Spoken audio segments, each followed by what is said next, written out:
नमस्कार sigma batch, हम आ चुके हैं हमारी 5वीं ट्यूटोरियल पर और इस ट्यूटोरियल में हम फ्रॉम एंड इनपुट्स के बारे में जानेंगे। फ्रॉम और इनपुट्स के एलिमेंट्स के बारे में जानेंगे, इनके एट्रीब्यूट्स के बारे में जानेंगे, इन सब को जानेंगे और डिटेल्स से जानेंगे ताकि इन सब का अच्छे से यूज़ कर पाएँ।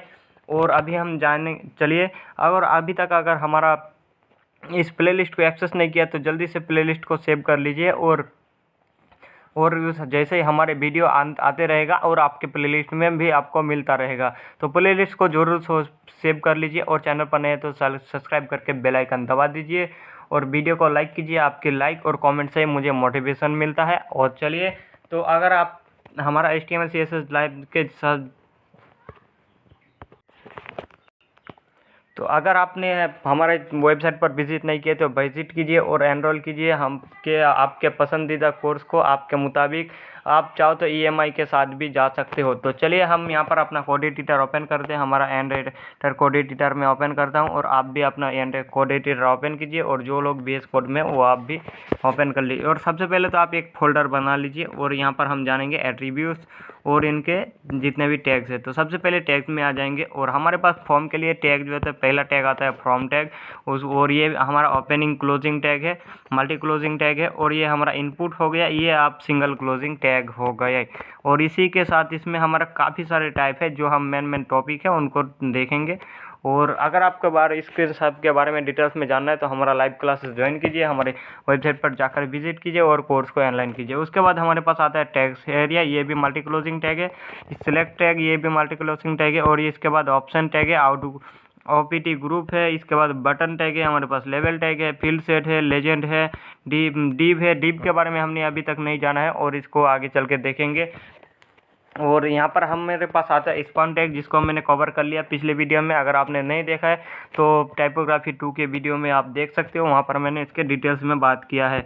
इसके बाद आता है डिटेल्स टैग, जो मैंने अभी पिछले वीडियो में दिखाया था आपको, वो डिटेल्स टैग जो हमारा फॉर्म से रिलेटेड आता है। उसके बाद meter tag, progress tag, output tag, from tag, input tag, इन सबको तो एक ही वीडियो में हम कवर नहीं कर पाएंगे और आगे चल के हम इनको धीरे धीरे कवर करेंगे। उसके बाद फील्ड सेट है, OPT ग्रुप है, बटन है, लेवल है, लिस्ट, डाटा लिस्ट है। तो इन सब में से कुछ जो स्पेसिफाइड टैग है उनको कवर करेंगे। इसके बाद हमारे पास ID एट्रीब्यूट होता है, क्लास क्या है होता है, ID और क्लास को क्या होता है, इन दोनों में क्या डिफरेंस है, इनके ऊपर ही एक सेपरेट वीडियो आएगा। अभी आप सिर्फ यूज़ कर लेना मेरे देखकर, तो आपको समझ में आ जाएगा। उसके बाद स्टाइल है, SRC को हमने ऑलरेडी कंप्लीट किया है, HRF को भी हमने ऑलरेडी कंप्लीट किया है, फर्स्ट HTML की बेसिक स्ट्रक्चर या फिर फर्स्ट टाइपोग्राफी में देख सकते हो। इसके बाद OLT भी हमने कंप्लीट कर लिया पिछले वीडियो में।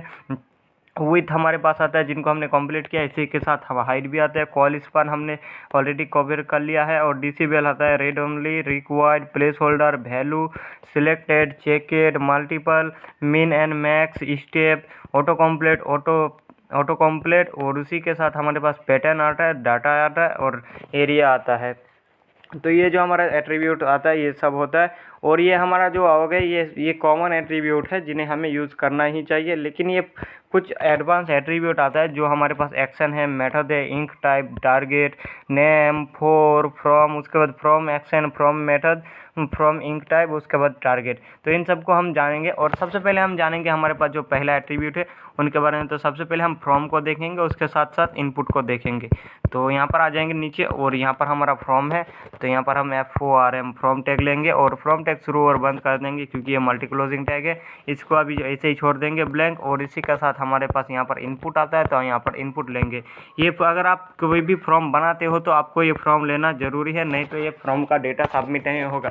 और ये वही फॉर्म है जो गूगल पर आप गूगल का अकाउंट बनाते टाइम आप फॉर्म सबमिट करते हो, या फिर फ्लिपकार्ट, अमेजोन से जो अपना एड्रेस डालते हो और एड्रेस डालते हो, ID बनाते हो, लॉगिन करते हो, वही ये फॉर्म है जो आप फ्लिपकार्ट, अमेजोन, फेसबुक, इन सब में लॉगिन करते टाइम करते हो, या फिर किसी होम डिलीवरी एप्लीकेशन पर ऑर्डर बुकिंग करते टाइम करते हो, फ्लाइट का टिकट बुकिंग करने के लिए करते। ये वही फॉर्म है जो HTML से बनता है। वो फॉर्म जितने भी आप वेबसाइट में जाओगे सब वेबसाइट में HTML से ही फॉर्म बना गया है। इसके बाद इनपुट के टाइप, ये प्री डिफाइन और ये रिक्वायर्ड एट्रीब्यूट आता है एक, इसे यूज़ करना ही होगा। ऐसा एक एट्रीब्यूट है अगर आप नहीं यूज़ करते हो तो ये फॉर्म कोई भी काम की नहीं, ये इनपुट टैग बेकार चला जाएगा। मेरा मानना है बेकार चला गया। तो यहाँ पर आप इनपुट को देखेंगे, यहाँ पर तो इनपुट का जो ये एट्रीब्यूट है, टाइप एट्रीब्यूट है, ये एकदम हमारा मैंडेटरी है, इसे हमें लगाना ही पड़ेगा। तो यहाँ पर मैं लूँगा TEXT टेक्स्ट। पहले आता है हमारे पास टेक्स्ट को देखेंगे, ये हमारा टेक्स्ट हो गया। इसके बाद यहाँ पर नेम एट्रीब्यूट आता है, जो हमें यहाँ पर इसका नाम देंगे। ये किसके लिए है हो गया, ये है यूज़र नेम के लिए, USER यूज़र, NAME नेम, और ये यूज़र नेम हो गया। उसी के साथ एक प्लेस होल्डर आता है, प्लेस होल्डर, और यहाँ पर आता है, और इसके बाद साथ एक वैल्यू भी आता है इसको ओपोनेंट, तो इसको भी हम प्लेस वैल्यू को भी देखेंगे। प्लेस होल्डर क्या है हमारा, यहाँ पर लिखेंगे ENTR, inter your USER user NAME name. तो यहाँ पर जैसे मैंने कुछ इस तरह से लिखा, तो यहाँ पर आप देखोगे हमारे पास एक बॉक्स आ जाएगा, इनपुट बॉक्स, और यहाँ पर आप देख सकते हो इनपुट बॉक्स इस तरह से आ गया। लेकिन ये डायरेक्टली इनपुट है, तो हमें तो पता नहीं चलेगा कि ये इनपुट है किस लिए, ये इसमें क्या डायल करना है। अगर कोई यूज़र हमारे वेबसाइट पर विजिट करेगा तो इस तरह से इनपुट बॉक्स देखकर क्या समझेगा कि यहाँ पर डालना क्या है। तो इसके लिए हमारे पास एक लेबल टैग आता है, जिन्हें हमारा LABEL लेबल टैग आता है, यहाँ पर लेवल, और ये लेबल टैग लगाओगे, ये भी मल्टी क्लोजिंग टैग है, और यहाँ पर आप टाइप करोगे USER यूज़र और NAME नेम, और ये हमने इस तरह से यूज़र नेम टाइप किया और यहाँ पर आ जाएगा। अब लेबल के लिए भी एक हमारे पास एक मल्टी प्री डिफाइन एट्रीब्यूट होता है, जो आपको यूज़ करना ही होगा, नहीं तो लेबल भी कोई काम की नहीं।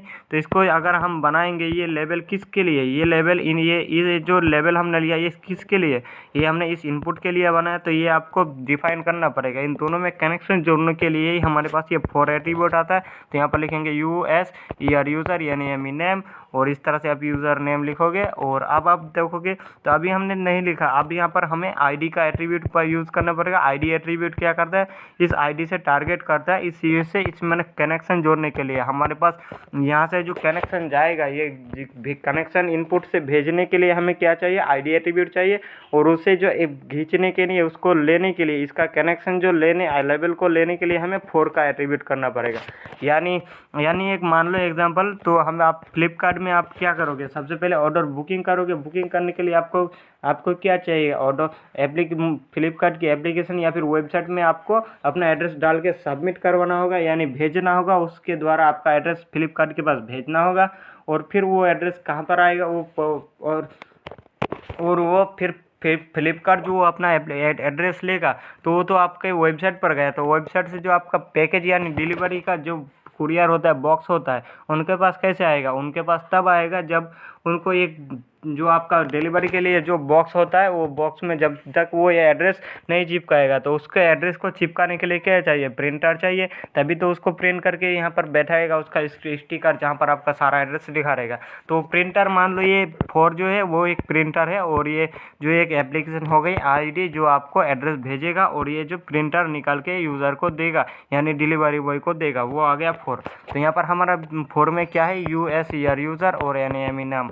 जैसा आपने 4 में नाम दिया है वैसा ही ID में भी होना चाहिए, यानी जो नाम आप ID में दोगे वही यूज़र ने 4 में होना चाहिए, ये आपको अनिवार्य है। अब आप देखोगे हमारा कनेक्शन जुड़ चुका है। अब अगर मैं इस लेवल को दूसरी कहीं जगह पे कनेक्शन करना चाहूँ तो ये नहीं होगा क्योंकि हमने ID से हमारा कनेक्शन जोड़ता है, और ID रिक्वायर्ड होता है, RD एक ही बार दिया जाता है, ID सेम होता है। और यहाँ पर आप देख सकते हो इस तरह से हमारा यूज़र नेम आ गया। तो यहाँ पर अगर मैं इस तरह से दूंगा यूज़र नेम, तो अब आप हर यूज़र देखकर समझ जाएगा कि ये हमारा किस लिए। अब यहाँ पर मैं अगर इनपुट बॉक्स में ना भी क्लिक करूँ तो भी हमारा कहाँ पर ये होगा, ये यूज़र नेम पर क्लिक करने पर भी आ जाएगा, ये ID ऑटोमेटिकली क्लिक हो जाएगा। उसी के साथ हम यहाँ पर देखेंगे हमारा इनपुट बॉक्स के लिए हमने देखा। अब यहाँ पर हम देखेंगे किसके लिए, एक हम देखेंगे हमारे पास, और एक हम लेंगे यहाँ पर LABEL लेवल, और यहाँ पर मैं दूंगा ऑथर्स में देता हूँ, आप उसी के हिसाब से नाम देना OT, क्योंकि मैं और इनपुट बॉक्स लेने वाला नहीं हूँ। OTHERS मैंने यहाँ पर ऑथर्स लिखा, और यहाँ पर ID देंगे हम इसमें 4 पास करेंगे हम। 4 में क्या देंगे, FOR4, और यहाँ पे इक्वल टू डबल कोट के पास इक्वल टू ID 4 OTH यहाँ पर मैंने दिया। क्योंकि मैं यहाँ पर इसको अदर्स क्यों दिया, क्योंकि यहाँ पर मैं मल्टीपल जो इनपुट बॉक्स मैं बनाने वाला हूँ, और इसी को ही मैं रिप्लेस करूँगा बाकी सब में। तो आप मल्टीपल बनाओ, और आपको हर इनपुट बॉक्स के लिए हर चीज़ के लिए एक एक इनपुट बॉक्स बनाओ। और यहाँ पर हमारा टाइप होगा क्या, टाइप हो जाएगा यहाँ पर हमारा EMAIL ईमेल, और EMAIL ईमेल हो गया। तो शायद हमारा स्पेलिंग मिस्टेक है, तो यहाँ पर हम लिखेंगे E और ये MA, और यहाँ पर टाइप करेंगे IL ईमेल।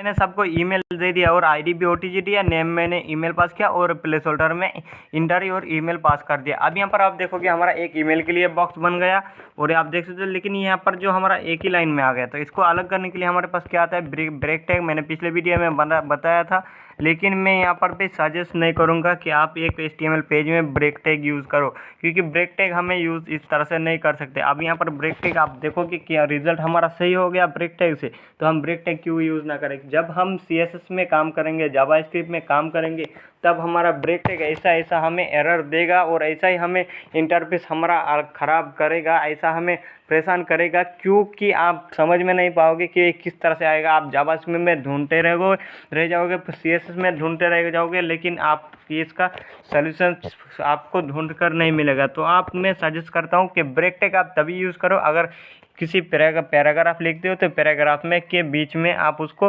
अलग अलग करने के लिए, यानी पैराग्राफ को अलग अलग चैप्टर में भांग तोड़ने के लिए आप ब्रेक टैग यूज़ करो, ना अन्यथा आप कहीं पर भी ब्रेक टैग यूज़ ना करो। यहाँ पर इन सब टैग में आप ब्रेक टैग का यूज़ ही मत करो, सिर्फ P टैग के अंदर आप ब्रेक टैग यूज़ करो आपके पैराग्राफ को अलग अलग करने के लिए।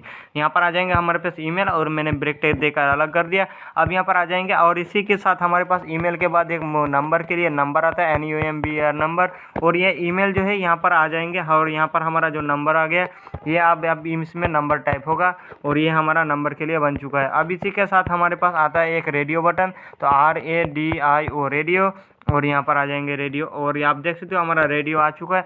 और अब हम जानेंगे क्या कि यहाँ पर जो मैं यूज़र नेम लिया और इसी को मैं फिर से इस जो पहले वाले टेक्स्ट था इसको मैं रेडियो कर देता, RADIO रेडियो, और मैं इसे क्लोज़ कर दूंगा और ये रेडियो आ गया। बाकी सब सेम रहने देंगे, हम कोई भी डिफरेंस नहीं करेंगे, सिर्फ नेम में जो हमारा यूज़र नेम है तो उसको ईमेल था पहले वाले को तो ईमेल ही कर देंगे। और आप देखोगे EMAIL, और अभी आपने देखा था मैंने जो रेडियो से पहले जो भी लिया था तो नेम के लिए अलग मैंने नेम लिया था, नेम पे वैल्यू पास किया, और ईमेल में भी अलग वैल्यू पास किया ईमेल। तो यहाँ पर जैसे मैंने रेडियो लिया तो आपको नेम दोनों में सेम रखना पड़ेगा। अगर आप नहीं रखते हो तो यहाँ पर देखते हो मैं यूज़र नेम पर क्लिक करता हूँ तो यूज़र नेम आया, अदर्स पर क्लिक कर देता हूँ अदर्स, कोई में से एक ही सिलेक्ट हो रहा है। और ये क्यों हो रहा है, क्योंकि यहाँ पर जो हमारा नाम है ये सेम है, ईमेल है दोनों में। अगर मैं एक में चेंज कर देता हूँ तो अब आप देखोगे दोनों हम सिलेक्ट कर सकते हैं। यहाँ पर दोनों सिलेक्ट हो गया है और ये रेडियो बटन एक ही बार सिलेक्ट होगा। तो आपको ईमेल में जो आप पास करोगे इसका नाम ये सेम रखो, और ये इसका नाम जो होता है अक्सर हम जेंडर ही रखते हैं, क्योंकि ये जेंडर में ही मेल फीमेल और अदर्स आता है। और रेडियो के साथ हमारे पास एक और आता है चेक बॉक्स, तो यहाँ पर हम लेकर रेडियो को देंगे चेक बॉक्स, तो यहाँ पर CHECKBOX चेक बॉक्स, और इसको भी हम दोनों को चेक बॉक्स कर देंगे। यहाँ पर CHECKBOX चेक बॉक्स, और मैं जो इसका नाम यूज़र नेम प्लेस होल्डर ये कुछ भी चेंज नहीं कर रहा हूँ, आप चेंज कीजिएगा। और आपको मैंने बोला है हर चीज़ के लिए अलग एक अपना अलग अलग यहाँ पर बॉक्स बनाना है, इनपुट बॉक्स। मैंने दोनों को ही सिर्फ चेंज कर रहा हूँ। अब आप चेक बॉक्स में आप देखोगे दोनों में चेक बॉक्स, तो चेक बॉक्स हर चेक बॉक्स आप सेलेक्ट कर सकते हो, और यहाँ पर आप देखोगे हमारा चेक बॉक्स आ गया। अब इसी के साथ हमारे पास एक आता है रेंज आता है, तो यहाँ पर मैं लिखूँगा रेंज, इसमें दूंगा रेंज RANGE रेंज, और एक आता है रेंज में, तो यहाँ पर आप देखोगे ये स्लाइडर आ चुके हैं, इस तरह से आप रेंजर स्लाइड कर सकते हो। और दूसरा हमारे पास अभी हम देखेंगे हम और कौन देख सकते हैं, यहाँ पर मैं ऊपर आ जाऊँगा, और रेंज के बाद हमारे पास आता है एक सबमिट और एक रीसेट आता है, तो यहाँ पर हम लिखेंगे सबमिट। और इसमें आप देखोगे इसमें जैसे मैं सबमिट पास करूँगा तो SUBMIT सबमिट, तो ये हमारा एक बटन बन जाएगा और ये सबमिट बटन बन चुका है। जैसे मैंने क्लिक किया तो ये ब्लैंक पेज में आ गया। अभी ये कैसे काम करता है और ये क्यों कहाँ जा रहा है इसको भी हम देखेंगे। और सबमिट, और एक आता है रीसेट, तो यहाँ पर लिखेंगे हम रीसेट RESET रीसेट, और यहाँ पर हम देंगे फ्रॉम टैग, फिर से आप एक हम इनपुट लेंगे, और दोनों का मैं डिफरेंस अभी बताऊँगा। यहाँ पर फ्रॉम, और यहाँ पर इनपुट आ गया हमारे पास, और इनपुट में हम टाइम देंगे टेक्स्ट TEXT टेक्स्ट, और यहाँ पर मैं आता हूँ और यहाँ पर आ जाएंगे, और एक और मैं लूँगा इनपुट बॉक्स, तो यहाँ पर INPUT इनपुट, और इसका टाइप दूंगा मैं email TYP type EMAIL email, और दोनों को मैं ब्रेक कर दूंगा यहाँ से, और इसको भी अलग कर दूंगा। यहाँ पर मैं कोई भी अब कुछ नहीं ले रहा हूँ, सिर्फ मैं डायरेक्ट इसे यूज़ कर रहा हूँ। और यहाँ पर आ जाएंगे। अब आप देखोगे मैंने जैसे ही इस बॉक्स में कुछ टाइप करूँगा मैं दोनों में, तो यहाँ पर भी मैंने कुछ टाइप किया और इस बॉक्स में भी मैंने कुछ टाइप किया। इसको सिर्फ ब्लैंक लिया, आप ब्लैंक मत लेना। और यहाँ पर जैसे मैं यहाँ पर सबमिट करूँगा तो ये सबमिट आप देख रहे हो हमें क्या बोल रहा है, ईमेल हमारा ऑलरेडी यहाँ पर @ मिसिंग है, तो ईमेल में हमें @ देना पड़ेगा। तो यहाँ पर मैंने @ दिया। अब सबमिट पर क्लिक करूँगा तो अब आप देख रहे हैं हमारा @ जो सेम है। अब एड्रेस दे बैठ के बाद भी हमें कुछ चाहिए, तो यहाँ पर मैं लूँगा GMAIL जीमेल और यहाँ पर .com। अब हमारा ये प्रॉपर ईमेल बन चुका है। अब सही से सबमिट करूँगा तो ये सबमिट हो रहा है। ये हमारा सबमिट बटन का काम होता है। और ये कभी क्यों हो रहा है अभी मैं दिखाऊंगा। इसके साथ हमारे पास ये मैंने कुछ टाइप किया नेम में और कुछ ईमेल में टाइप किया। अब रीसेट पर जैसे क्लिक करूँगा तो ये ऑलरेडी हमारा ब्लैंक हो जाएगा, ये सारा फॉर्म खाली हो चुका। अब मुझे दोबारा फिल करना पड़ेगा।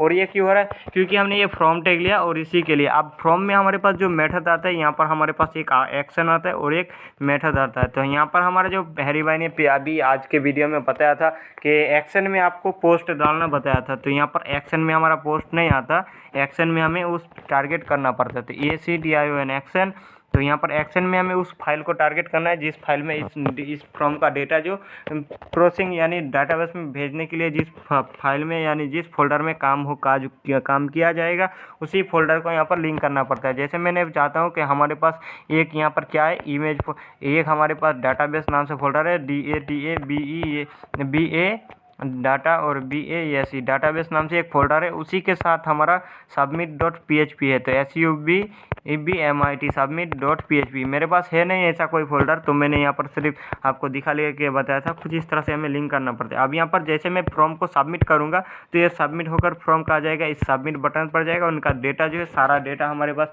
यहाँ पर आ जाएगा और यहाँ पर से हमें फॉर्म को डेटा जो सबमिट करके भेजना पड़ता है। और इसी के साथ हमारे पास एक और आता है मेथड। तो मेथड हमारे पास बहुत सारे आते हैं, तो यहाँ पर METH और मेथड हमारे पास 2 आता है। यहाँ पर मीडिया नहीं मेथड आता है, यहाँ पर POST पोस्ट एक आता है पोस्ट और एक आता है गेट। तो गेट और पोस्ट दोनों में ये आप फॉर्म में PHP में सबको सीखोगे और जावास्क्रिप्ट में भी इन सबका यूज़ करना सीखोगे। और भी हमारे पास बहुत सारे मेथड है, गेट, पुट, पोस्ट, इस तरह से बहुत आता है। तो यहाँ पर आ जाएंगे। और इसी के साथ हमारे पास जो इंक टैब और ये टारगेट, इन सबको अभी आप छोड़ दो। और ये हमने नेम देखा, फॉर्म देखा और यहाँ पर फ्रॉम एक्शन, इन सबको आप इग्नोर कर दो। अब जैसे मैं फॉर्म को कुछ सबमिट करूँगा तो यहाँ पर हमारे कहाँ ले जाएगा अभी मैं देखता हूँ। यहाँ पर अभी मैं कुछ टाइप करता हूँ, यहाँ पर मैंने टाइप किया और यहाँ पर भी मैंने यहाँ पर कुछ ईमेल टाइप कर दिया। अब यहाँ पर जैसे मैं सबमिट करूँगा तो यहाँ पर @ मिसिंग है, तो मैं इसको प्रॉपर ईमेल जैसा बना देता हूँ और ये .in इस तरह से मैं सबमिट करता हूँ। और अब आप देखोगे मैंने सबमिट किया। अब आप देख सकते हो हमारा फोल्डर का लोकेशन यहाँ पर शो हो गया और यहाँ पर अभी ट्यूटोरियल फोल्डर में हमें 5 नंबर पर। और ये इसी के अंदर हमारे पास क्या है, डाटाबेस नाम से एक फोल्डर है, उसी के अंदर submit.php है, जो मैंने डाला था फॉर्म की एक्शन में, वो हमारा लिंक में आ गया URL में। और अब आप देखोगे हमारा काम हो चुका है। और मैं अब यहाँ पर हमारे पास एक और इस तरह से इनपुट टैग आता है टेक्स्ट एरिया, तो मैं फॉर्म को इस तरह से अलग कर देता हूँ। ये जो हमारा बटन है तो यहाँ पर आ जाएंगे नीचे और इस तरह से हम इसको नीचे कर लेंगे। और यहाँ पर हम जानेंगे। अब हमारे पास आता है टेक्स्ट एरिया और ये टेक्स्ट एरिया रो कॉलम में आता है। और टेक्स्ट एरिया हम कब यूज़ करते हैं, जैसे कि हमें यूज़र में कोई कमेंट लेना है, यानी कमेंट बॉक्स जो बनाते हैं व्हाट्सएप से और फेसबुक से में जो आप कमेंट करते हो चैटिंग एप्लीकेशन पे, मैसेंजर पे, टेलीग्राम पे, आप जो कमेंट करते हो वो जो कमेंट बनता है वो कमेंट के लिए जो बॉक्स आता है वो टेक्स्ट एरिया का यूज़ होता है। और टेक्स्ट एरिया में आप कुछ इस तरह से आप मैसेज डाल इंटर योर और ये COMMENT कमेंट HARE हैर, इस तरह से आप लिखोगे तो ये टेक्स्ट एरिया हमारा बन जाएगा। और यहाँ पर आ जाएंगे नीचे और अब आप देख सकते हो हमारा इंटीरियर कॉलम हेयर आ गया और इसको हमें ब्रेक करना पड़ेगा। तो यहाँ पर BR का यूज़ करूँगा, लेकिन आप जब तक ये HTML में हो तो आप ब्रेक का यूज़ करो। और जैसे आप HTML में जाम करोगे तो मैं आपको खुद से ही इस ब्रेक का यूज़ करने नहीं दूंगा और आपको बता भी दूंगा कि ब्रेक टैग का कब और किस तरह से कहाँ यूज़ करना है। अब आप इस यहाँ से यूज़र कुछ कमेंट कर सकता है। तो इसमें अब यहाँ पर हमारा जो साइज कुछ छोटा है तो इसके लिए हमारे पास रोज और कॉलम आता है। तो यहाँ पर ROWS रोज हमें कितना चाहिए, 30 चाहिए, तो मैंने 30 दिया। अब इसका विड्थ जो है देख सकते हो 30 रो आ चुका है। तो यहाँ पर 30 रो काफ़ी बड़ा हो गया, तो मैं 10 रो करता हूँ और यहाँ पर 10 रो हमारा इस तरह से बन चुका है। और मैं चाहता हूँ कि इसका जो विड्थ हो वो 15 रो आ जाए, तो 15 कर दूंगा और ये हमारा 15 रो का एक कमेंट बॉक्स बन जाएगा। 15 रो हमारा कोई डिफरेंस, ये विड्थ नहीं रोज चाहिए हमें, कॉलम यहाँ पे कॉलम चाहिए COLS कॉलम्स COLS। यहाँ पर मैं इसको CO और इस तरह से कॉल्स करना है हमें 15, तो यहाँ पर 15। अब आप देखोगे हमारा 15 आ गया, तो 15 काफ़ी छोटा है तो हमें यहाँ पर 30 कर देंगे, तो यहाँ पर हमारा 35। अब आप देख सकते हो हमारा कमेंट बॉक्स बन जाएगा। और यहाँ पर जो हमारा मैसेज है, तो इस मैसेज को अभी अगर हम इस तरह से कुछ पास करेंगे तो ये क्या करेगा, यूज़र को इसे इस तरह से रिमूव करना पड़ेगा, फिर कोई कमेंट लिखना पड़ेगा। तो ये जो कमेंट है हमें यहाँ पर इस तरह से नहीं लिख सकते, और इसी को हम पास कर देंगे प्लेस होल्डर के अंदर। तो यहाँ पर हमारा प्लेस होल्डर का यूज़ करेंगे और यहाँ पर लिख देंगे हम इंटर योर कमेंट है, तो और यहाँ पर ENTR inter, YOUR your, COMMENT comment, HARE हैर। और इस तरह से आप पास कर दोगे और यहाँ पर आ जाएगा हमारा कमेंट। यहाँ पर आप देखोगे हमारा इंटीरियर कमेंट हो रहा है आगे। अब जैसे यहाँ पर जब तक हम इसमें कुछ टाइप नहीं कर रहे, ये हमारा मैसेज दिख रहा है इंटीरियर कमेंट, जैसे हम यहाँ पर कुछ टाइप कर देंगे तो ये हमारा रिमूव हो जाएगा। कुछ टाइप करने पर यह रिमूव हो जाएगा प्लेस होल्डर। और एक आता है इसके ओपोनेंट वैल्यू, मैंने अभी बताया था वैल्यू। तो वैल्यू में कहाँ पर यूज़ करूँगा, इस टेक्स्ट बॉक्स में वैल्यू का यूज़ करता हूँ। तो यहाँ पर मैं वैल्यू पास करूँगा और यहाँ पर लिखूँगा ENTR इंटर योर और YOUR योर और यहाँ पर नेम। तो यहाँ पर वैल्यू में क्या आता है, वैल्यू अगर यहाँ पर मैं यूज़ करता हूँ प्लेस होल्डर यूज़ करने पर हमारा क्या आता है, ये कमेंट जो ऑटोमेटिकली कुछ लिखने पर हाइड चला जाता है, रिमूव होता है। लेकिन वैल्यू हमें क्या करना है, रिमूव करना पड़ेगा इस तरह से, तभी आएगा। तो वैल्यू हम क्या कब यूज़ करते हैं, वैल्यू हम इस बटन के लिए यूज़ करते हैं। जैसे हमारा ये बटन आ गया सबमिट, तो यहाँ पर मैंने ऑलरेडी हमारा यहाँ पर जो बटन सबमिट टाइप किया तो ये सबमिट हो गया। लेकिन मैं यहाँ पर अगर करता हूँ दूसरा नाम देना चाहता हूँ, इसको मैं सबमिट नहीं रह चाहता हूँ, यहाँ पर मैं चाहता हूँ लॉगिन नाउ करना चाहता हूँ। तो यहाँ पर इस तरह से हमें वैल्यू यूज़ करना पड़ेगा और वैल्यू में पास कर देंगे LOGIN लॉगिन और यहाँ पर NOW नाउ, और ये हमारा लॉगिन नाउ अब बटन में शो हो जाएगा। अब आप देख सकते हो सबमिट रिमूव हो चुका है।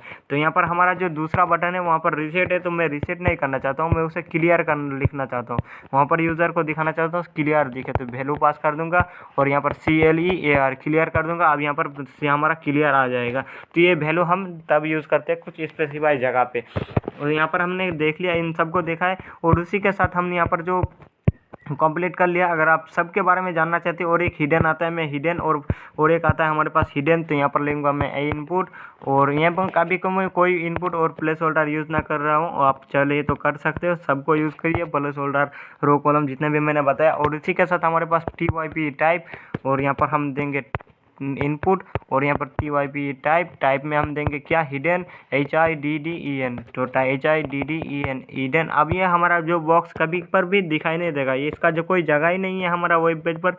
तो अब यहाँ पर आप देखोगे ये हिडन, अब ये सिर्फ हमें दिख रहा है। अगर कोई पर्सनल डेटा, ऐसा डेटा हमें जावा सर्वर पर भेजना हो जो आपको यूज़र को नहीं दिखाना है, वो हमारा ऑटोमेटिक जनरेट होकर आएगा और वो हमारा डायरेक्ट यूज़र का डेटा सबमिट हो जाएगा। जैसे हमारा यूज़र का कोई कोड हो गया, कुछ पर्सनल डिटेल्स, हमें कुछ ऐसा डिटेल्स शो करवाना है जो यूज़र चेंज ना करे और उसको हमें सेंड करवाना है, तो हम हिडन का यूज़ करते हैं। जैसे आ जाएंगे और यहाँ पर आप इसके बाद हमारे पास एक आता है इनपुट, और इसका टाइप अगर हम देंगे फाइल आता है, तो FILE file, type FILE file. और ये हमारा इनपुट बॉक्स हो गया फाइल के लिए। अब यहाँ पर यूज़र कोई भी फाइल सेंड करता है, मैं इसमें एक और ब्रेक कर देता हूँ ताकि ये दोनों जगह पे काफ़ी गैप आ जाए थोड़ा सा। अब यहाँ पर देखोगे चूज़ फाइल, ये आ गया हमारा इनपुट फाइल। अब यहाँ पर क्लिक करके यूज़र फाइल हो सकता है, लेकिन हम ये सिर्फ ब्राउज़र पर काम करेगा, हमने और एप्लीकेशन पर है तो ये लोड नहीं होगा। अब यहाँ पर हमारा आ गया, और इसी के साथ साथ हम यहाँ पर और किया, हमारे पास कोई और नहीं है। तो चलिए हम यहाँ पर इतना देख लिया। अब एक पासवर्ड आता है, और पासवर्ड को भी आप देख लीजिए। जैसे आप कुछ टाइप करोगे तो वो पासवर्ड जैसा आ जाएगा। मैं इस हिडन को रिमूव करके यहाँ पर पासवर्ड कर देता हूँ, PASSWORD पासवर्ड। और अब आप देखोगे जैसे मैं इस पासवर्ड बॉक्स यहाँ पर आ गया यहाँ पर, और जैसे मैं कुछ टाइप करूँगा पासवर्ड, तो ये हमारा ऑलरेडी पासवर्ड जैसा आएगा, ये दिखाई नहीं देगा, शो नहीं रहेगा, हिडन रहेगा। और इसी के साथ हमारे पास एक आता है सिलेक्ट टैग, तो यहाँ पर SE सिलेक्ट टैग के अंदर भी काफ़ी चीज़ें आता है जो हमें SE सिर्फ यहाँ पर ऐसे सेलेक्ट लेंगे और यहाँ पर हम देंगे सिलेक्ट टैग। और सिलेक्ट टैग में हमारे पास क्या आता है, यहाँ पर सेलेक्ट टैग, और यहाँ पर हमें सेलेक्ट टैग इस तरह से रिमूव लेना पड़ेगा। और इसी के साथ यहाँ पर OOP ऑप्शन लेना पड़ेगा। ऑप्शन में क्या करेंगे, यहाँ पर MUMBI मुंबई मैंने पास किया, और ये BAI करना पड़ेगा मुंबई। और मैं यहाँ पर लूँगा, इसमें क्या लूँगा ऑप्शन, इस ऑप्शन में दूँगा मैं हैदराबाद, HAYDRABAD हैदराबाद। और ये आ गया। अब इसमें हम दूंगा GOUA गोवा, GUA गोवा, और ये हमने गोवा पास किया कुछ इस तरह से। अब आप देखोगे सेलेक्ट टैग में हमारे पास ये आ गया, तो सेलेक्ट आप देख सकते हो मुंबई हमारा आ गया, हैदराबाद तेलंगाना। तो मैं इसको ब्रेक करना चाहूँगा क्योंकि ये एक ही जगह पे आ रहा है, तो यहाँ पर मैं ब्रेक टैग यूज़ करता हूँ और यहाँ हमारा ब्रेक आ गया न्यू लाइन पे। और मैं एक और ब्रेक लेना चाहूँगा क्योंकि ये अब एक साथ जुड़ा हुआ है, तो अलग करने के लिए अब यहाँ पर हमारा नंबर हैदराबाद मुंबई आ गया। लेकिन मैं अभी आप देखोगे ये हमारा जैसे मैं रन करता हूँ तो यहाँ पर ऑलरेडी मुंबई दिख रहा है। तो हमें क्या, अब काफ़ी जगह पे देखा होंगे यहाँ पर सेलेक्ट दिखा रहा था, तो SELECT सेलेक्ट दिख रहा है, और ये आप देखोगे हमारा ऑलरेडी सेलेक्ट दिखेगा। और इसी के साथ अगर आप चाहते हो कि हमारा जो सेलेक्ट हमें ना दिखे, हमें ये हैदराबाद दिखे, तो इसके लिए हमारे पास एक एट्रीब्यूट आता है SELECT सेलेक्टेड, और ये आप सेलेक्टेड एट्रीब्यूट यूज़ करोगे, अब यहाँ पर हमारा हैदराबाद नज़र आ जाएगा, ये आ गया। अब उसी के साथ हमारे पास और कौन सा टैग है जो हम यहाँ पर देखेंगे, यहाँ पर टेक्स्ट एरिया हमने देखा, सेलेक्ट टैग देखा, और यहाँ पर बटन टैग, जैसे आप टाइप बटन तो यहाँ पर हमारा बटन टैग आता है, और ये लेबल टैग को हमने देख लिया, और फील्ड सेट अब और फील्ड सेट और लेजेंड को देखेंगे। उसके साथ हमारे पास यहाँ पर आप देखोगे हमारा काफ़ी चेंज ख़त्म हो चुका है, काफ़ी कंप्लीट। तो यहाँ पर हम सबसे पहले तो हम देखेंगे सेलेक्ट टैग को देखा, अब हम देखेंगे फील्ड सेट, और उससे पहले यहाँ पर हम फील्ड सेट को देखने से पहले हम यहाँ पर बटन टैग को देखेंगे। और यहाँ पर बटन में हम क्या करेंगे, यहाँ पर इस तरह से मैं ब्रेक कर लेता हूँ एक बार, और यहाँ पर मैं ब्रेक करूँगा और यहाँ पर लिखूँगा BUTT ऑन बटन, और शुरू बंद करेंगे। और बटन में क्या करेंगे, रजिस्टर REGISTR रजिस्टर, और HARE हैर, और मैंने इस तरह से 3 डॉट पास किया। अब यहाँ पर रजिस्टर हैर नाम से एक बटन आ गया है, और यहाँ पर आप देखोगे बटन में आप कोई एट्रीब्यूट नहीं लगा सकते, यहाँ पर एक टाइप ही एट्रीब्यूट लगा सकते हो जो सबमिट कराएगा, लेकिन नहीं भी यूज़ करोगे क्योंकि फ्रॉम टैग में है। तो जितने भी आपके पेज में बटन होगा सब बटन में हमारे पास ये ऑलरेडी सबमिट ही होगा क्लिक करने पर, अगर फ्रॉम के अंदर आप बटन को यूज़ करते हो। और इसी के साथ हमारे पास आता है एक फील्ड सेट टैग, जहाँ पर हमें लेजेंड का उसका प्रीडिफाइन एट्रीब्यूट टैग आता है, फील्ड सेट का लेजेंड ऑलरेडी आता है। तो फील्ड सेट के अंदर मैं यहाँ पर क्या करूँगा, ये जो फ्रॉम है ना, फ्रॉम के अंदर हमें जाना है, यानी फ्रॉम के बाद यहाँ पर जाना है और लिखना है FILD फील्ड सेट, और फॉर्म को बंद होने से पहले हमें इसको क्लोज भी करना पड़ेगा। फ्रॉम को पहले फील्ड सेट को क्लोज करना होगा, उसी के साथ फिर यहाँ पर इस बटन को क्लोज करना पड़ेगा फ्रॉम को। अब आप देखोगे फील्ड सेट यानी हमारा जो फ्रॉम है एक बॉर्डर यानी बॉक्स के अंदर आ चुका है। और इसी के साथ अब यहाँ पर मैं चाहता हूँ कि इस बॉर्डर में जो कुछ टेक्स्ट हमें शो हो, तो इसके लिए लेजेंड टैग आता है, और यहाँ पर लेजेंड करना है, और ये लेजेंड, और यहाँ पर हम देंगे रजिस्टर स्टूडेंट यहाँ पर मैं करता हूँ STUDENT student, register GISTR register, HARE हैर, और यहाँ पर 3 डॉट पास करूँगा लेजेंड टैग बाद। अब आप देखोगे ये हमारा जो स्टूडेंट लेजेंड है यहाँ पर आ गया, और इसी के साथ यहाँ पर कोई प्रॉपर मैसेज शो करवा सकते हो, और उसी के साथ यहाँ पर नीचे इस तरह से H1 या फिर B टैग लेकर आप मैसेज इस तरह से भी पास कर सकते हो। तो यहाँ पर आप देखोगे इस तरह से आप H1 ले सकते हो, और यहाँ पर कोई मैसेज पास कर सकते हो। ऑल फील्ड रिक्वायर, यहाँ पर मैं करता हूँ ऑल या all FIELD field REQUIRED required, और ये हमारा ऑल फील्ड रिक्वायर्ड कुछ इस तरह से आ गया। हमारा फॉर्म कुछ इस तरह बना, लेकिन आप इसको अलग अलग कर लीजिए, और हर चीज़ को अलग अलग करने के लिए ब्रेक का यूज़ कीजिए।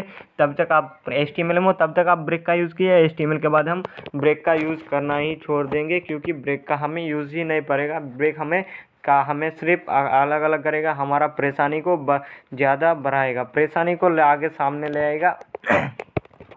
तो हम ब्रेक का यूज़ नहीं करेंगे आगे चल के। और हमने यहाँ पर इसी तरह से सारे एट्रीब्यूट को देखा जितने हमें डेटा प्रोसेसर था, और इसी के साथ हमारे मिन मैक्स एट्रीब्यूट आते हैं, बहुत सारे एट्रीब्यूट आते हैं, और ये हम कुछ एट्रीब्यूट और भी हम देख लेते हैं, मैं आपको दिखाता हूँ।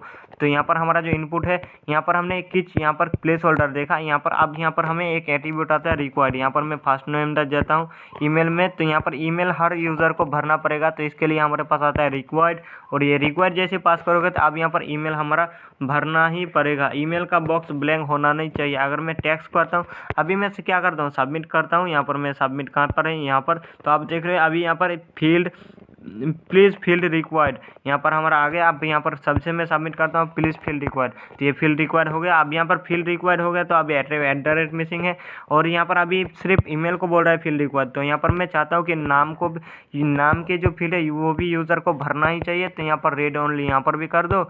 यहाँ पर अच्छा रिक्वायर्ड करना पड़ेगा, रीड ओनली के बारे में अभी बात करेंगे। तो REQ, तो यहाँ पर REQIRD रिक्वायर्ड। अब आप जैसे मैं सबमिट करता हूँ तो यहाँ पर बोलेगा नेम को भी भरा पहले यहाँ पर नेम को भरना पड़ेगा। यहाँ पर आ गया रिक्वायर्ड क्यों नहीं हुआ, ये रिक्वायर्ड आ गया, और यहाँ पर टैक्स, और ये हमारा रिक्वायर्ड हो चुका है। अब यहाँ पर आपको यहाँ पर ये पास करना ही पड़ेगा, और यहाँ आ गया। और इसी के साथ साथ एक रीड ओनली आता है, तो यहाँ पर रीड ओनली करेंगे तो ये क्या आ जाएगा, रीड ओनली। अब यहाँ पर मैं इसको क्लिक कर सकता हूँ लेकिन कोई चेंजेस नहीं कर सकता, इसमें क्लिक होगा लेकिन कोई टाइप भी नहीं होगा, कुछ चेंज नहीं करेगा। यानी यूज़र इसे रीड कर सकता है, ना ही चेंज कर सकता है, ना ही कुछ टाइप कर सकता है। ये आता है रीड ओनली टैग, और उसी के साथ हमारे पास एक और आता है डिसेबल टैग। तो दोनों में डिफरेंस अभी आपको बताऊँगा। यहाँ पर पासवर्ड में डिसेबल लगाता हूँ, DISABLED डिसेबल। अब यहाँ पर जो हमारा है ये डिसेबल हो गया है, तो यहाँ पर आप देख सकते ये कुछ क्लिक भी नहीं हो रहा है। ये डिसेबल जो हमारा हुआ है पासवर्ड, ये क्लिक भी नहीं हो रहा है। तो डिसेबल और रीड ओनली रिक्वायर्ड में फ़र्क है। और अब आप जाएंगे यहाँ पर, हम एक और इनपुट बॉक्स लेंगे, इसका जो हम टाइप देंगे INPUT इनपुट। तो यहाँ पर मैं कहीं पर भी आप ले सकते हो, इनपुट लेंगे और इसका टाइप में नंबर देता हूँ, टाइप नंबर, और यहाँ NUMBR नंबर। अब यहाँ पर आ जाएगा हमारा एक यहाँ पर जो नंबर है। अब आप देखोगे हमारा नंबर कहाँ पर है, यहाँ पर, और ये आ गया कुछ इस तरह से। अब यहाँ पर जो आपको एरो हमें नज़र नहीं आ रहा है, एरो आपको नज़र आ रहा होगा शायद आपके पास, जो अगर आ रहा है तो, अगर नहीं आता है तो कोई बात नहीं, आप एट्रीब्यूट को समझ लीजिए। और यहाँ पर MIN मिनिमम जो हमारा है, मिनिमम क्या होना चाहिए, मिनिमम हमें चाहिए कितना, मिनिमम इसमें जो नंबर यूज़र टाइप करेंगे यानी 100 से मिनिमम, यानी 3 संख्या का यहाँ पर नंबर यूज़र को टाइप करना है। 2 संख्या या फिर 4 संख्या का नंबर यूज़र यहाँ पर टाइप नहीं कर सकता, इसलिए हमारे पास मिनिमम और मैक्सिमम आता है। और अब मैं यहाँ पर क्या करूँगा, रिक्वायर्ड जो है मैं ईमेल से रिमूव कर दूँगा। यहाँ पर ईमेल कहाँ पर है हमारा, ये ईमेल से मैं इस रिक्वायर्ड को रिमूव कर देता हूँ, क्योंकि हमें वहाँ पर नहीं चाहिए अभी। आप यहाँ पर मिनिमम क्या, और इसके के साथ यहाँ पर मैक्स भी आता है। तो मैक्स आपको करना है, मैक्स कितना, 999, यानी अब हमारा जो नंबर ये 3 संख्या का हो चुका है। यूज़र को यहाँ पर 3 संख्या का ही नंबर डालना पड़ेगा, जो 100 में से 999 तक शुरू होता है। अब यहाँ पर मैं आ जाएंगे, और यहाँ पर मैं इसे रिक्वायर्ड एट्रीब्यूट लगाऊंगी, क्योंकि ये देना ही पड़ेगा। तो यहाँ पर मैं अभी दिखाता हूँ, REQUIRD, रीड ओनली नहीं, रिक्वायर्ड करना पड़ेगा। अब यहाँ पर मैं चाहता हूँ, जैसे मैं इसमें लॉगिन पर क्लिक करूँगा तो ये अब आप देख सकते हो हमारा जो मिनिमम और मैक्सिमम नंबर आ गया। अब आप देखो ये हमारा टाइप करना ही पड़ेगा नंबर। यहाँ पर मैं अगर 2 नंबर देता हूँ तो भी हमारा इस टाइप में होगा। अब देख सकते हो इक्वल 100, यानी 100 से ज़्यादा नंबर हमें होना चाहिए। अब यहाँ पर 540, यह हो गया हमारा सबमिट। और अगर मैं 540 यानी 4 नंबर टाइप कर देता हूँ यहाँ पर इस तरह से, ये 4 नंबर मैंने टाइप किया, तो यहाँ भी हमारा रिक्वायर्ड नहीं होगा। अब आप देख सकते हो मैक्सिमम 999 आ गया, ये जो मैंने मिनिमम और मैक्सिमम यहाँ पर आ गया। अब स्टेप क्या आता है, एक स्टेप आता है STEP स्टेप, और यहाँ पर स्टेप में अगर मैं 3 करता हूँ तो यहाँ पर आपको एरो हमारे यहाँ नहीं मिल रहा है।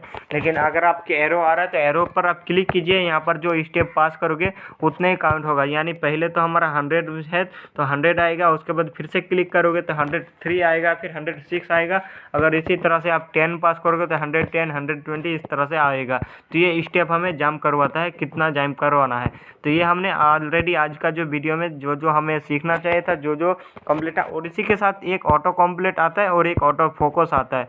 तो ये ऑटो कंप्लीट कब हम यूज़ करते हैं, अगर हम ऑटो कंप्लीट का यूज़ करेंगे तो यूज़र में कोई इस तरह से टाइप करते हैं, तो मैं ईमेल में जाता हूँ, ईमेल का हमारा बॉक्स कहाँ पर है, मैं उस ईमेल में जाता हूँ, और ये आ गया हमारा ईमेल। और यहाँ पर कुछ शो नहीं हो रहा, REQIRD रिक्वायर्ड करेंगे हम, और ये आ गया रिक्वायर्ड। और यहाँ पर आप देखोगे अब यूज़र जैसे ये इसमें कुछ क्लिक करता है तो ये इसके पास जो ऑलरेडी ब्राउज़र में डेटा सेव रहता है वो डेटा आ रहा होता है। तो जैसे उस डेटा पर यूज़र क्लिक करेगा तो अगर सारे फील्ड हमारा फिल हो गया तो ऑटोमेटिकली वो सबमिट हो जाएगा फॉर्म, उसको सबमिट बटन पर अलग से क्लिक करने की ज़रूरत नहीं पड़ेगा। तो इसीलिए यही काम करता है हमारा ऑटो फोकस। तो ये तो हम सबमिट अभी नहीं करवा सकते, तो ये ऑटो फोकस जो है ऑटो कहाँ पर है, ये ऑटो कंप्लीट हमारा वही काम आता है। और ऑटो फोकस कहाँ आता है, और एक ऑटो फोकस आता है। यहाँ पर ये आपको जो हर फील्ड जो रिक्वायर्ड फील्ड होगा और उसमें ऑटो फोकस कंप्लीट यूज़ करना पड़ेगा। और इसके साथ एक ऑटो फोकस आता है जो आप यूज़ करते हो, कोई भी यहाँ पर यूज़ कर लो। मैं यहाँ पर ऑटो फोकस AUTO ऑटो, और ये ऑटो कंप्लीट और ऑटो फोकस, उसके बाद ऑटो प्ले, ऑटो सेव, ये बाकी आप देखोगे आगे चलकर। ये ऑटो फोकस और ऑटो सेव को आप देख लीजिए। ये मैंने ऑटो फोकस किया। ऑटो फोकस जैसे आप ब्राउज़र रन करोगे तो कीबोर्ड से अगर कहीं पर भी टाइप करोगे उस वही फील्ड हमारा ऑलरेडी टाइप होगा। आपको उसको क्लिक करने के लिए ऑलरेडी हमें अलग से क्लिक करना नहीं पड़ेगा उस फील्ड को। जैसे मैं नाम फिल करना चाहता हूँ तो हमें नाम पर इस तरह से क्लिक करना नहीं पड़ेगा। ये हमारा कीबोर्ड हाइड जो हो चुका है, अगर कीबोर्ड पे ऑलरेडी टाइप करोगे तो वही जगह पे टाइप होगा। ये काम आता है ऑटो फोकस का। और ऑटो कंप्लीट का काम कि ऑटोमेटिक कंप्लीट करके फॉर्म को सबमिट करवा देगा, हमें सबमिट बटन पर क्लिक करने का जरूरत नहीं पड़ेगा। ये जितने भी हमारे पास रिक्वायर्ड हमारा फॉर्म में यानी डेटा में यूज़ होने वाला, ज़्यादातर यूज़ होने वाला चीज़ें हैं, मैं उसको समझा दिया हूँ। लेकिन जो हमारा और भी यहाँ पर बहुत सारी चीज़ है, इन सबको आपको जानना चाहिए इनके बारे में। और एक आता है हमारे पास जो आता है, ये आ गया कहाँ पर, पैटर्न एट्रीब्यूट आता है, जो हमें पैटर्न लगाना पड़ता है, रेगुलर एक्सप्रेशन लगाना यूज़ करना पड़ता है। ये हमारा पैटर्न, हमें उस पैटर्न के मुताबिक अगर फॉर्म सब में इनपुट हो गया तो वो आ गया। तो रेगुलर एक्सप्रेशन वाले वीडियो में हम रेगुलर एक्सप्रेशन को जानेंगे। और ये पैटर्न का हम यहाँ पर इस तरह से भी यूज़ नहीं करते। हम ये रेगुलर एक्सप्रेशन जो है पैटर्न का यूज़ ना करके वो हम जावास्क्रिप्ट या फिर PHP में ही ये काम कर लेते हैं। तो मिलते हैं नेक्स्ट वीडियो में। और मैं आशा करता हूँ कि आपने सारी चीज़ों को मेन को टॉपिक को मैंने जो बोला था वो आप समझा दिया है। और इसी के साथ यहाँ पर आप देखोगे तो ये हमने ऑलरेडी सारा जो जितने भी हमारे पास रिक्वायर्ड फील्ड है, और यहाँ पर बहुत से फील्ड अभी ऐसे हैं जो हम अलग अलग वीडियो में बात करेंगे, जैसे मीटर हो गया, प्रोग्रेस हो गया, और भी चीज़ें हो गया जो हमें अलग से जानना पड़ेगा। और अब आप जाने, हम यहाँ पर हमारा जो वीडियो है कि आपका यही से ख़त्म करते हैं। और नेक्स्ट भी चैप्टर में हम इसके बारे में नेक्स्ट जानकारी हम देंगे। और भी हमारे पास फॉर्म से रिलेटेड बहुत सारे जानकारी होते हैं। तो मिलते हैं नेक्स्ट वीडियो में। Keep watching and keep learning. और आप चैनल पर नए तो सब्सक्राइब करिए और हमारा वेबसाइट पर विजिट कीजिए, कोर्स के बारे में जानकारी लेकर इनरोल कीजिए। मिलते हैं नेक्स्ट वीडियो में। Keep watching and keep